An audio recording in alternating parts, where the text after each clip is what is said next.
Have you ever really stopped to think about what ultimate accountability looks like? You know, for the presidents, the prime ministers, the kings, the people with all the power. At the end of the day, how are they judged? Well, this explainer is going to dive into a pretty profound answer drawn from this powerful vision of the end of days. So picture this. It's the day of resurrection. The world as we know it is just gone. And then a single powerful voice echoes out, asking this question that basically stops eternity in its tracks. Where are the monarchs of the earth?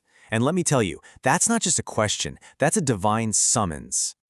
On this day, all those earthly power structures, parliaments, thrones, boardrooms, poof, they're all dissolved. Every single ruler, anyone who had authority over other people, they're brought forward to stand before the one true king. And here, there are no titles, no armies, and absolutely no escape. Now, to really wrap your head around the scale of this moment, the source material gives us this incredible image, the entire planet held in God's fist. I mean, that's a visualization of absolute, total authority. It really drives home the point that in this final court, there's literally nowhere to hide. So what actually happens when they're brought forward? Well, the trial begins. And first up are the rulers who were, living the high life, enjoying all the amazing perks of their power, but completely forgot the one who gave it to them in the first place. So imagine this courtroom scene. The first monarch is called up, and he's standing there all alone.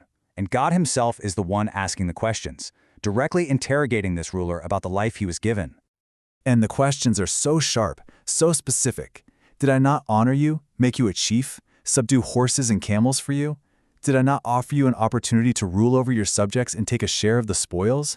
Every single blessing that came with his power is laid out right in front of him. So what's the monarch's response to all this? It's just one word, but it seals his fate. After being reminded of every gift, every single privilege, he's asked, "Did you not think that you would meet me?" And in his total arrogance, after a life spent completely forgetting about this final moment of accountability, he just says, "No." The verdict? It's as chilling as it is direct. God says, "I overlook you today as you forgot me." And the exact same judgment is passed on a second monarch. The consequence is just a perfect mirror image of the crime. You forgot me, so now you are forgotten. But the judgment continues. And now we meet a different kind of ruler. This one isn't the arrogant denier. This is the hypocrite. And his trial? Wow. It introduces a form of testimony that is just astonishing. Okay, so a third ruler is brought forward, but unlike the others, this guy tries to put up a defense. He says, "Oh my Lord, I believed in you and your book and your messenger. I performed prayers, I fasted, I gave charity." I mean, he says all the right things, right? He's ticking all the boxes. But words, well, they aren't enough. So in response to this defense, God declares, "Now we will bring our witnesses to you." And the man is probably looking around thinking, "Witnesses? Who on earth could possibly testify against me?" He has no idea that the witnesses are closer to him than anyone else. This is the moment of truth. First, the man's mouth, the same one that just spoke all those pious words, is sealed shut. Then God speaks directly to his thighs, his flesh, his bones, and commands them, "Speak." And they do. A person's own body starts revealing their true deeds. There are no more excuses, no more arguments. It's all out in the open. But hey, this day of reckoning isn't all about punishment. Not at all. There's a completely different outcome, a total 180, for those who ruled not with tyranny or hypocrisy, but with fairness and justice. So you've got these two totally divergent paths. On one side, you have the tyrannical leader. He becomes the most hated of people to God, the furthest away from him. But on the other side, the just leader is honored as the most beloved, the nearest to him. I mean, the contrast could not be any clearer. Yeah, the source material is crystal clear about this. It is an absolutely incredible honor, reserved specifically for those who used their authority with fairness. To be named not just, accepted, but the most beloved and the nearest to God, that is the ultimate reward for a just rule. And that special status is directly tied to what they did during their life. Being so near to God in the hereafter is a direct result of their commitment to justice on earth. The principle is simple. If a ruler's justice wins out over their tyranny, their final destination is paradise.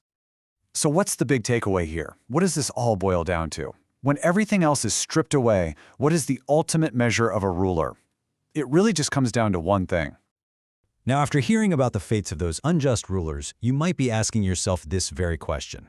Is holding power, in and of itself, just some kind of curse, a position that's destined for failure? And the answer from the source material is a hard no. Power itself is not the problem. Power is a test.